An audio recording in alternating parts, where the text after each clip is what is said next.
या मंडळी टिक्की खायला. अशी टिक्की तुम्हाला बनवायची असेल, पोह्याची टिक्की, तर तुम्ही माझा व्हिडिओ न स्किप करता पूर्ण पहा.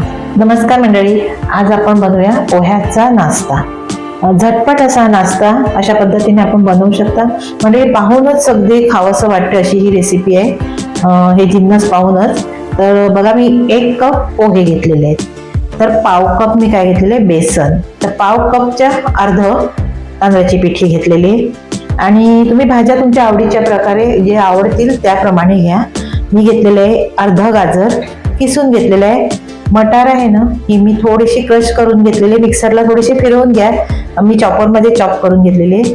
सिमला मिरची घेतलेली आहे, 3 प्रकारची घेतलेली आहेत. 1 प्रकारची असेल तरी काही हरकत नाही, ग्रेव्ही असली तरी चालतील. आणि मी माझ्याकडे होती तर म्हणून घेतली, आणि कलर रंगबिरंगी अशी ही रेसिपी होऊन जाते म्हणून मी घेतली आहे. तर कांदा घेतलेला आहे. आणि मसाले अगदी बेसिक मसाल्यामध्ये, घरच्या मसाल्यामध्ये ही रेसिपी होते. दुसरं काही घालायची गरज नाही. कोथिंबीर, हिरवी मिरची, लहान मुलांना देणार असतील तर स्किप करा.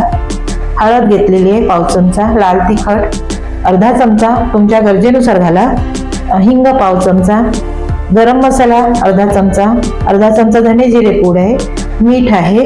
आणि तळण्यासाठी आपल्याला थोडंसं शालो फ्राय करण्यासाठी तेल लागेल. आता आपल्याला सर्वप्रथम पोहे हे स्वच्छ पाण्यामध्ये धुवून घ्यायचे. तर हे आपण काय बनवायचं, ह्यामध्ये आपण पोह्याची टिक्की बनवणार आहे, टिक्की सारखी बनवणार आहे.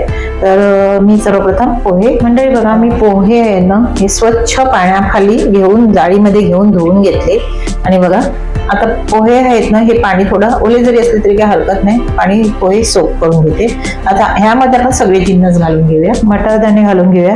मटार असे थोडेसे असे मिक्सरला फिरवूनच घ्या.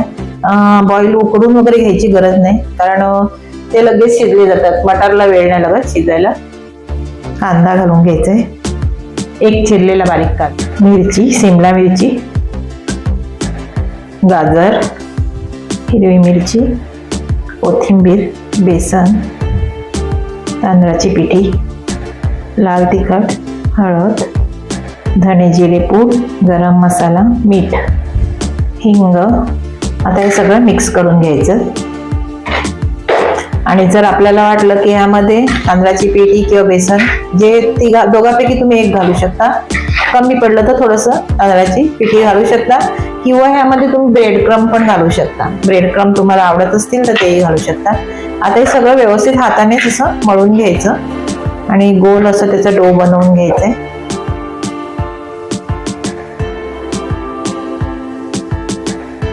बघा, मस्त असा पाणी न घालता ह्याचा डो बनवून घेतला. आता ह्याच्या छोट्या छोट्या टिक्की बनवून घ्यायच्या. आता आपण ह्याच्या थोड्या अशा छोटे गोळे घेऊन छोटे असे ह्याच्या टिक्की बनवून घेऊया.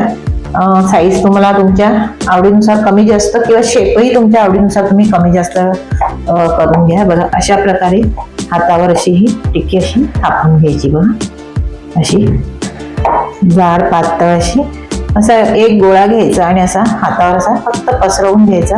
लगेच पसरला जातो आणि बिलकुल फुटत नाही. तर अशा प्रकारे मी आता ह्या सगळ्या टिक्की बनवून घेते.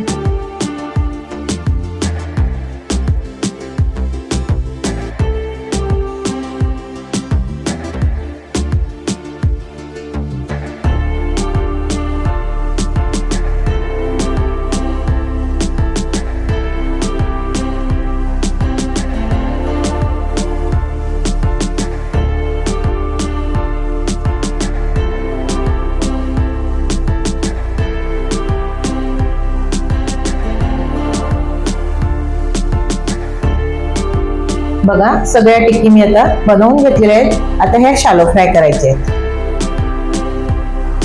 पॅन मध्ये मी बघा थोडंसं तेल घालून घेतलेलं आहे, शालो फ्राय करायचे आहेत म्हणून. तर ह्यामध्ये आपण टिक्की घालून घेऊया. सगळ्या घालून द्यायचे. आणि तुम्ही माझ्या चॅनलवर नवीन असाल, माझं चॅनल सबस्क्राईब केलं नसेल तर सबस्क्राईब करा, लाईक करा आणि शेअर करायलाही विसरू नका. बघा, मस्त अशा ह्या टिक्की पोह्यापासून तुम्ही असा नाश्ता मुलांना बनवून देऊ शकता. तुमच्या आवडीप्रमाणे, त्यांच्या आवडीप्रमाणे तुम्ही भाज्या ह्यामध्ये घालू शकता. ह्यामध्ये मका पण घालू शकता. आता मी ह्या सगळ्या ह्यामध्ये घालून, आता आपल्याला ही मीडियम टू लो आचेवर आपल्याला व्यवस्थित अशी ही भाजून तळून घ्यायची. एक बाजू त्याची कुरकुरीत झाली की मग पलटून घ्यायची. अशाच पद्धतीने तुम्ही ही बनवू शकता. डीप फ्राय पण करू शकता, पण शॅलो फ्राय केलेली खूप छान, तेल पण कमी जातं. तर अशा पद्धतीने तुम्ही पोह्याचा असा नाश्ता तुम्ही सगळ्या भाज्या घालून मुलांना देऊ शकता. आता आपण हे पलटून घेऊया. त्याची एक बाजू अशी अगदी 3-4 मिनिटं झाली ना पलटून घ्यायची. समजते आपल्याला अशी कुरकुरीत झाली ना एक बाजू, ते आपण ही बघा अशी पलटून घ्यायची.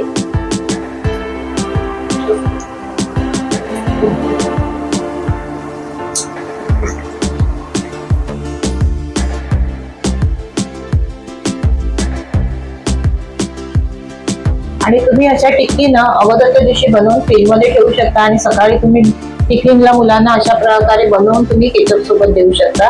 त्या टिक्की शक्यतो केचप सोबतच खायचं, चटणी सोबत नाही. केचप सोबत खूप टेस्टी लागतात, तर केचप सोबतच खायचं. चटणी आवडत असेल तरी चटणी घेतली चालेल, पण केचप सोबत खूप छान लागतं. तर बघा एक बाजू मी ही पलटून घेतलेली आहे. आता ही दुसरी बाजू ही व्यवस्थित भाजून झाली ना की मग पुन्हा पलटायचे, कारण मटर सगळे जिन्नस हे आपले कच्चेच घातलेले आहेत. त्याला पुन्हा आपण कुठेच भाजून वगैरे करून घेतलेले नाहीत. त्यामुळे हे व्यवस्थित शिजवून घ्यायचे, अगदी मीडियम टू लो आचेवर. बघा मी 2 वेळा हे असे पलटून घेतले आणि बघा एकदम कुरकुरीत असे हे आपली टिक्की आपली ती तयार झालेली आहे पोह्याची. पोहे, तांदळाचे पीठ, बेसन घालून आणि भाज्या घालून जी मी ही टिक्की बनवली. बघा तुम्ही अशा पद्धतीने बनवून तुम्हाला आवडते का?